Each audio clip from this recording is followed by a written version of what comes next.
나눔 서재를 찾아주셔서 진심으로 감사합니다. 오늘도 지혜를 나누는 소중한 시간이 되길 기원합니다. 오늘은 책 50에 읽는 노자 도덕경에 실려있는 이야기를 들려드리겠습니다.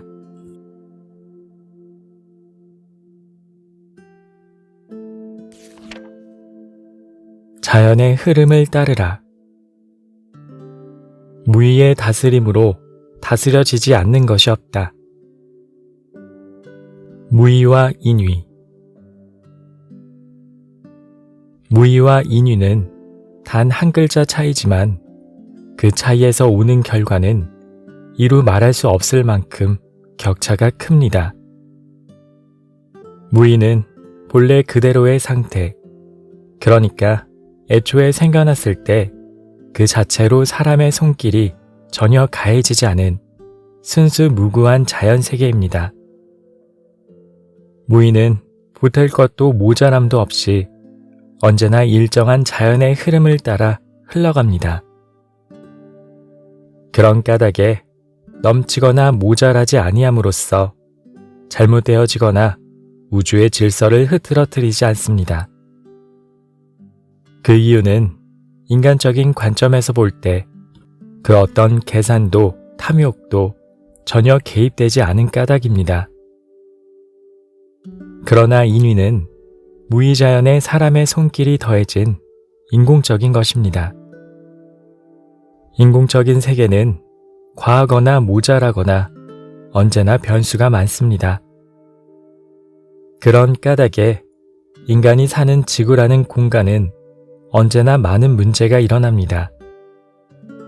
지진이 일고 해일이 일고 홍수가 나고 산불이 나는 등 자연재해가 끊이질 않습니다. 자연재해를 겪으면서 수많은 바이러스 등이 생겨나고 그 바이러스가 창궐하면서 인류의 생명이 위협받고 있습니다.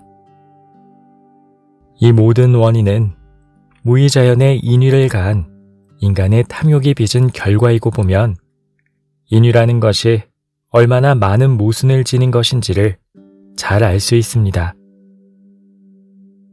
그동안 인류는 많은 발전을 거듭해왔습니다.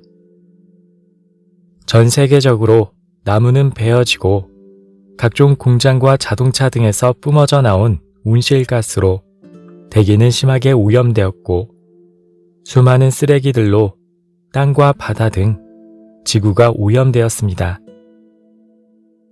그로 인해 발전의 원동력이자 삶의 근원인 자연은 병들고 파괴되어져 왔고 지금도 여전히 파괴되고 있습니다.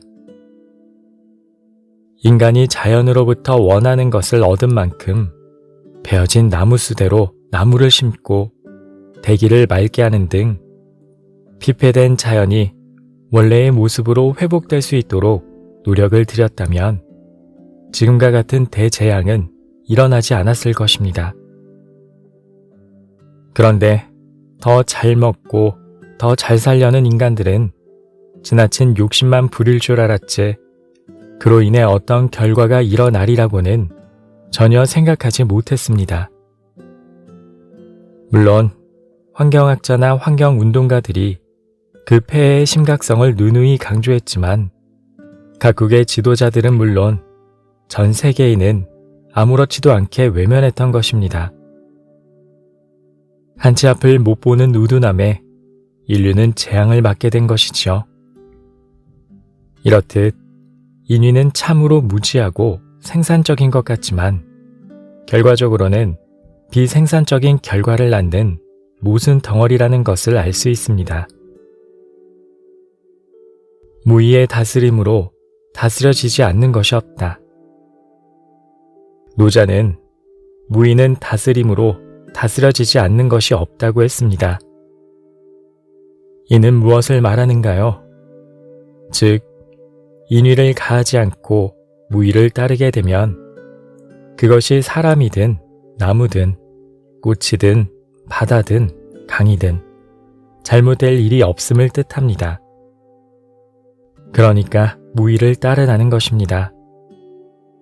무의를 따름으로써 절대 손해를 보거나 잘못되는 일이 없음에 대한 표현을 무의의 다스림으로 다스려지지 않는 것이 없다 라고 한 것입니다. 무의는 자연의 순리를 따르는 행위입니다. 순리를 따르면 잘못되는 일이 없습니다.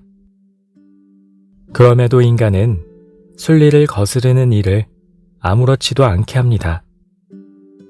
왜 그럴까요? 순리를 따르기 위해서는 자신의 마음을 가득 채우고 있는 욕심을 내려놓아야 하는데 그렇게 한다는 게 너무 어렵기 때문입니다. 그러나 참된 삶을 살고 참된 내가 되고자 한다면 그렇게 해야 합니다. 그렇지 않고서는 참된 삶도 참된 나도 될 수 없습니다. 그러기에 참된 삶을 살고 참된 내가 된다는 것은 아득하고 어려운 것입니다. 하지만 온전한 참됨, 온전히 참된 내가 되지는 못해도 그와 비슷하게 살도록 노력하면 그 또한 의미 있는 삶을 사는 것과 같습니다. 그러기 위해서는 무의의 삶, 즉 순리를 거스르지 말고 살아야 합니다. 군자는 천리의 당연한 법을 닦아서 자연 천명을 기다리는 외에는 기륭 화복을 염두에 두지 아니하고 올바른 법을 지켜나간다. 그래서 천명의 순리를 어기지 않는다. 이는 맹자가 한 말로 순리를 거스르지 않는 것이 군자의 도리라는 것을 알 수 있습니다. 물론 누구나 군자가 될 수도 있지만 군자가 되기란 많은 수양이 따르는 법입니다. 그런 까닭에 누구나 군자가 될 수 없는 것입니다. 군자는 되지 못할지언정 군자의 삶을 따르는 것이 곧 순리를 어기지 않는 길입니다. 마지막 남은 나무가 베어진 뒤에야, 마지막 남은 강물이 오염된 뒤에야, 마지막 남은 물고기가 붙잡힌 뒤에야 그제야 그대들은 깨닫게 되리라. 사람은 돈을 먹고 살 수 없다는 사실을. 이는 크리족 인디언 예언자가 한 말로 자연의 인위를 가하지 말라는 경고입니다. 사람들이 영특한 것 같아도 미련한 것은 지금이라는 그 순간에만 너무 집착한다는 것입니다. 물론 지금 해야 할 일은 미루지 말고 지금 해야 합니다. 그렇지 않고 때를 놓치면 자신이 얻고자 하는 것이 허사가 될 수 있으니까요. 그러나 크리족 인디언 예언자의 말처럼 돈을 위해, 즉 인간의 욕망을 위해 나무라든가 강물이라든가 물고기라든가 하는 것들을 지금 없애버린다면 그것은 돌이킬 수 없는 재앙이 된다는 사실입니다. 참으로 무섭고 두려운 일이 세계 곳곳에서 자행되고 있는 현실이다 보니 참으로 안타깝고 절망적인 일이 아닌가 싶습니다. 이 또한 순리를 거스르지 말아야 함을 뜻합니다. 맹자의 말과 크리족 인디언 예언자의 말에서 보듯 순리를 따르는 것이 곧 참된 삶이며 참된 내가 되는 것입니다. 군자는 항상 생각하는 바가 깊고 먼 데에 있다. 그러나 소인은 단지 눈앞에 이로운 일에만 마음이 움직인다. 이는 춘추 좌시전에 나오는 말로 군자란 무엇이며 소인이란 무엇인지를 잘 알게 합니다. 다시 말하지만 누구나 군자가 되는 길은 열려 있습니다. 그러나 군자가 되는 사람은 극히 드뭅니다.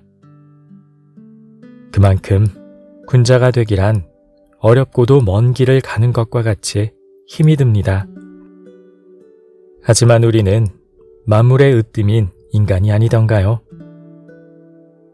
군자는 되지 못하더라도 군자의 삶을 따라야 합니다. 그것이 스스로를 위해서도 그렇고, 내 가정을 위해서도 그렇고, 사회를 위해서도 도움이 되는 까닭이니까요.